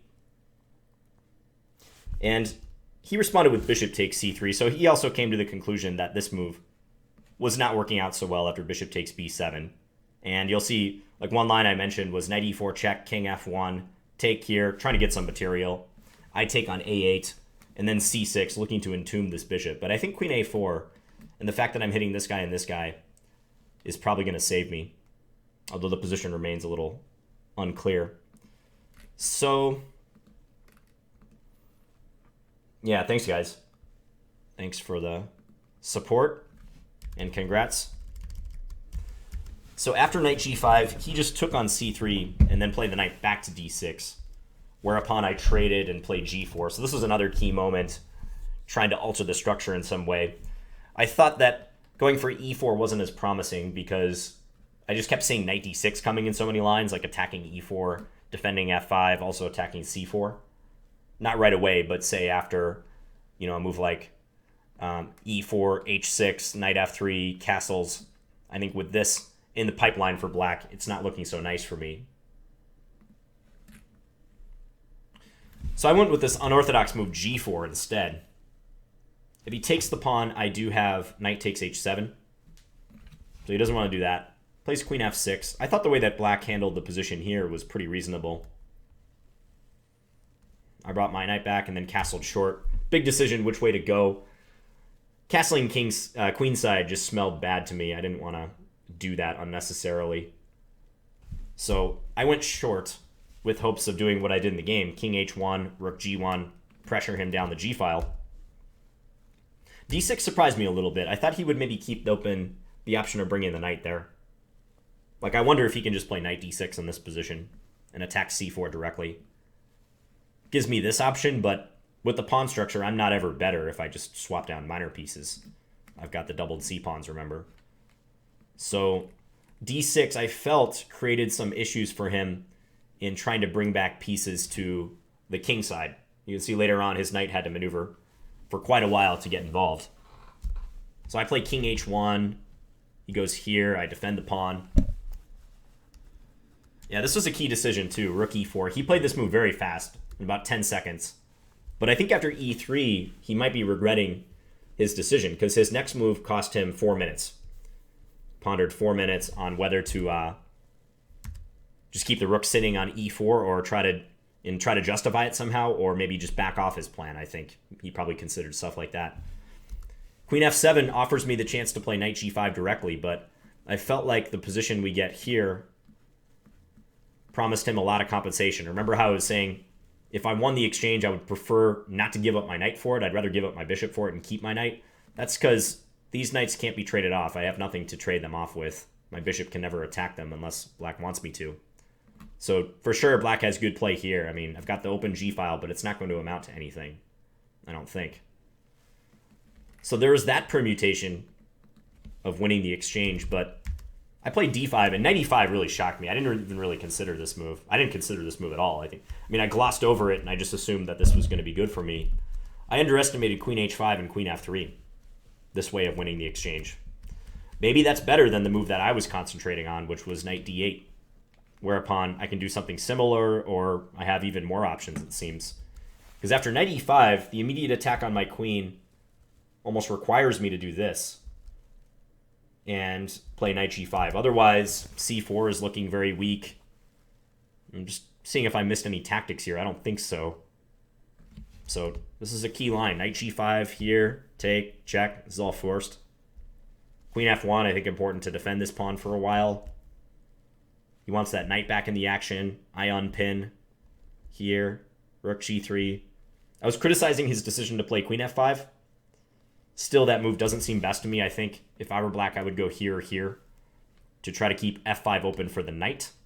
Because if he could ever swing it over to f3, that would be great for him. So queen e2. h5, good way of creating some counterplay. I thought that was smart of Danny. At this stage, I didn't have much time, though, to figure things out. Very possible I misplayed this point somewhere here. In this position, I'm up the exchange plus a pawn, but my coordination is worse than black's, and his knight is coming into the action very quick. You can see this knight takes c4 move. You guys know of any major moves that I missed, just out of curiosity, if you want to put in the chat?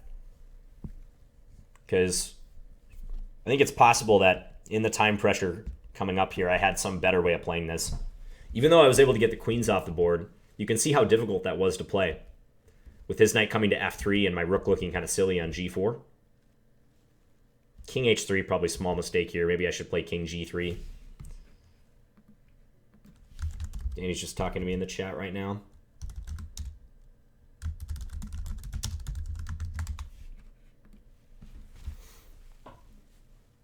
What do you guys think? Was there anything you noticed that I should have played differently?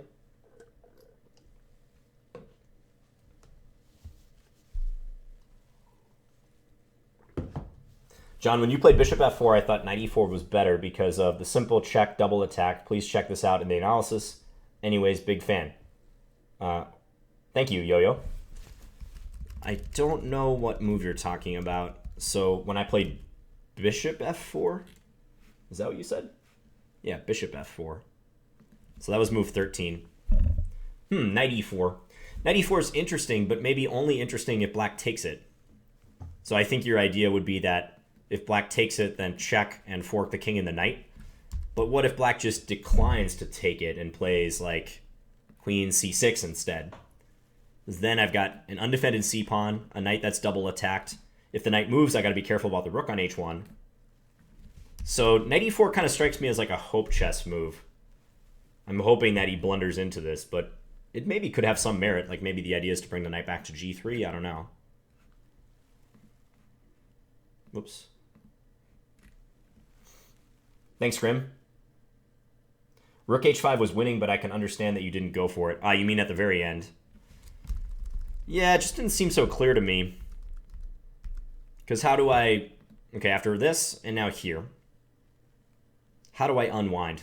Maybe the point is, like, he doesn't really have any threats, even if he does get in knight f3. So I am free to somehow do something with my rooks here. That's what I would really like to make sense of, right? Like, I want to get my rook over and ideally trade a pair of rooks. But knight f3 check is coming next move, and I don't really see what I do. I mean, I briefly considered this. But in this case, this rook always has to stay guarding g1. It's almost like I'm playing without this piece entirely. So maybe someone can cue me into what the idea is after rook h5, king f6, because I'm kind of missing it. I could always give back the rook for the knight, but bear in mind I am down a pawn here. Or no, I'm not down a pawn. It's actually equal pawns, but I feel like my structure is questionable, especially with d5.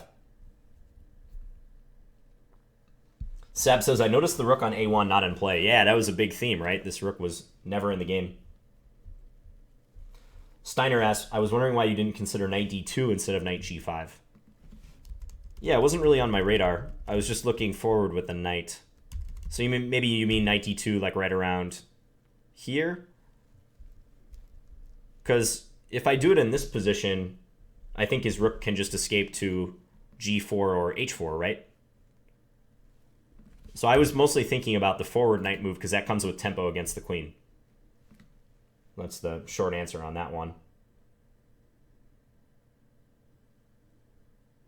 Never Interpreter says, looks like rook h5, king f6, rook h6 is necessary. Yeah, what does that do for me, though, after king f5? Again, I'll go to that final position. So here, in this position, rook h5 here, rook check, king f5. I don't see what I've gained.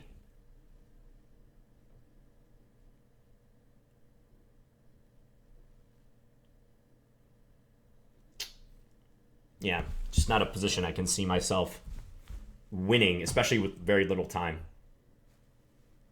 Though the computer's unafraid. The computer never has any fear in these positions.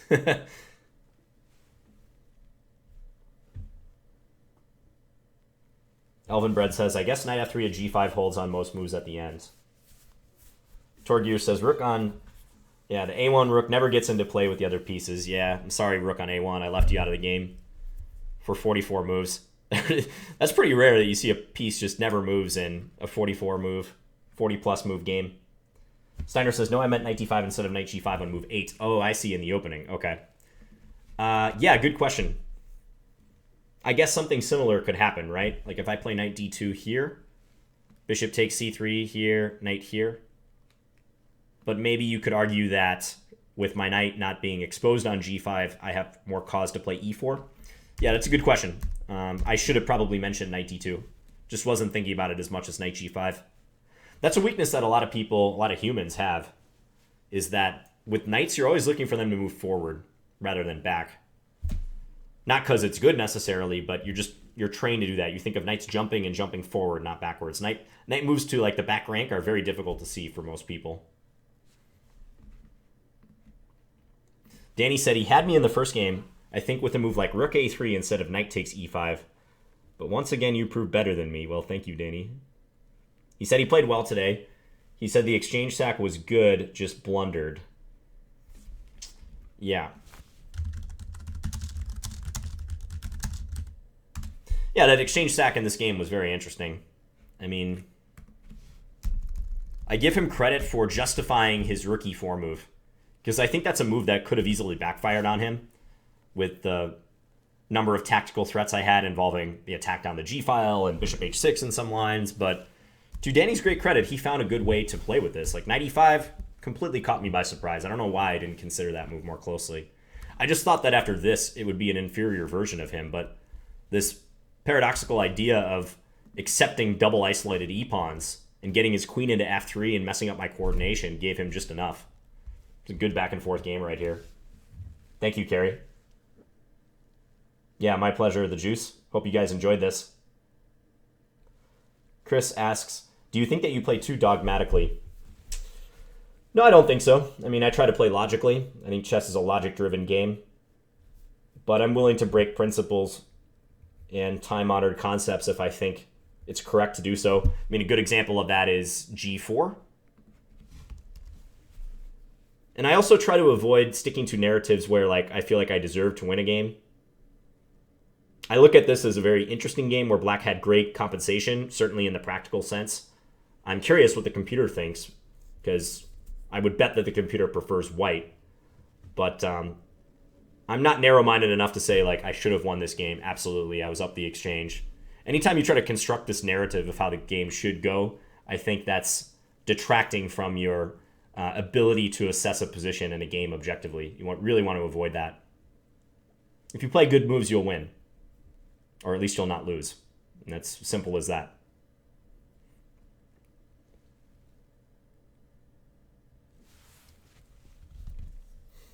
Still looking to see if there's any comments about where Danny or I could have played better in this game. Danny's line after queen f3 was to follow with h5, h4. Check it out. It might have made his exchange sack a bit stronger. Let's take a look at that one. h5, h4. So maybe right here, huh? Instead of maneuvering that lonely knight over on a5, far-flung knight, just go here. Yeah, that's a good point, because that does disrupt my plan of going rook g3 after king g1. So, yeah, very good point. I can see why that would be a good idea. Maybe I play h4 here. Is this move crazy? Reckoning that after this, I just have the blocking move. Yeah, but even here, he can swap down into this endgame. And if he wins the c4 pawn, he's got a knight plus a pawn against two fairly ineffective rooks. My rooks are not doubled up on a file. They're not rampaging and causing black issues. So this is the type of position black can probably claim full compensation in. d5 is weak. Really, all my pawns are weak, practically. Knight takes e3 as a threat here. So, yeah, if Danny's analyzing that move, I think that's a good direction for analysis, because h5 would have been really interesting here. And if king g1, h4, and what do I do with this rook, because I can no longer play rook g3. This is interesting, because he doesn't really want to play h3 next, right? Because that would give me the g3 square. He's just going to chill with his pawn on h4 and stop me from going here. In a position like this, I would consider something like, well, you know what? I can't even do what I wanted to do. I was about to say c5, take, and then like queen here. But if that queen leaves the protection of f2, then he will play this move, I think, because that's going to force my rook away from the defense of f2, and I don't think I want to go into this position. Although maybe, I guess I have rook g1 coming. It's not completely clear. And his knight is hanging. Just a messy game. I wish we had almost more time to play that position after he sacrificed the exchange, because I feel like there were some hidden resources for both sides. He played g6 really fast. I was not expecting that. I thought he was going to go knight f5 here. If there are more chances for black on the king side, I think it's connected with playing knight f5 somewhere and maybe keeping the queen off of the f5 square. You guys heard me criticizing his use of the f5 square for the queen. I thought he should go here, here, keep this open.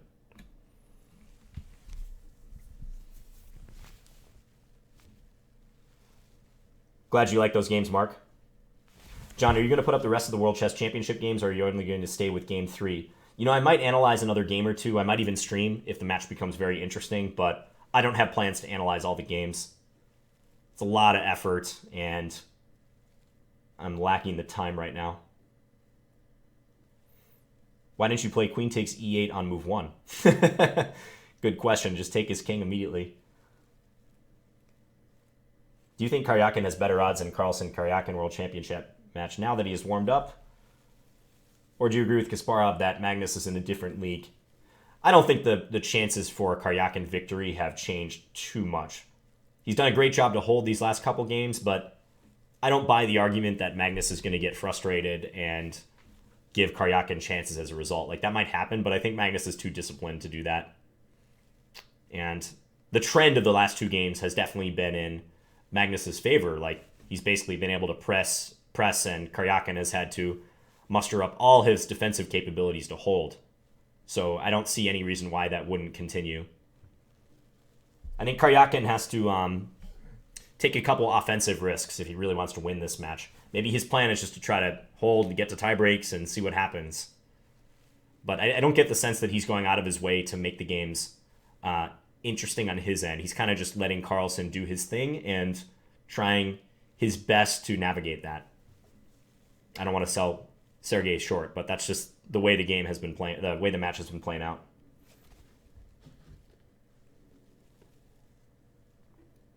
Why not King G2, Knight F3 check, King F1, and go forward from there? Asked Giannis. Yeah, that's risky. Maybe you mean later, after I was able to trade the queens. I thought briefly about that in the split second I had here. But in this position, note that I can't play King F1 due to Knight H2. So I have to play King G2 or King H1 in this case. This was probably the only point where I could maybe get my king out, huh? If I play Rook G3, Knight takes H4, King here, and try to go here. But again, I've given a pawn in the process of doing this. And I feel like with some continuation like this, seizing control over the only truly open file, Black should be doing well. Although, maybe I can go for this plan that I mentioned with this and then D6. One thing though, like even if I get this D6 move in, like let's say this happens, I gotta be worried about mating threats. Here, he's got a net with Rook E1. I'd have to give up my Rook on F3 to stop that. So I didn't see a great way to get my king out. Georgi asks 2396. Hello, Georgi. I know you're always watching the streams. You're always telling me to play more aggressive. I try, man. Yeah, Knight E6 is a move I mentioned. How did I think this would go? Knight E6, Queen check, King here. So maybe your argument is that after the Rook moves, I can play Knight G5. What about this move, though? Threatening mate on G2. That neatly stops the various threats here. That might be a good counter. I guess I'd have to bring my Rook over or something, and then he can tend to this problem. So that's what I would say here. Knight E6, check, force this, and then Rook G4. Looks good. What about the Colorado Gambit against E4? One of my students played against that Gambit recently. Don't think it's so great for Black. Will Karyakin bring out his Sicilian? Doubtful. I doubt it unless the match situation truly demands it. I think he's going to stick with E5 if Magnus plays E4. Even if you give up your Rook for a Knight and pawn on G3, you're still up a Rook winning endgame? No. Not sure which line you're talking about, or if you're talking about a line with someone else. Will you be doing more lectures at Chess Castle? Maybe PD Smooth. I haven't talked to the Chess Castle people lately, but we've talked about it before. So yeah, possibly, quite possibly. Okay, guys, I think I'm going to wrap this up. Thank you so much for tuning in. I hope Danny and I were able to provide some entertainment and instruction for you guys. 2 interesting games. I'm very curious what the computers are going to say now. Let me know if you have any questions about these games in the comments. So enjoy the rest of your day, guys. Bye.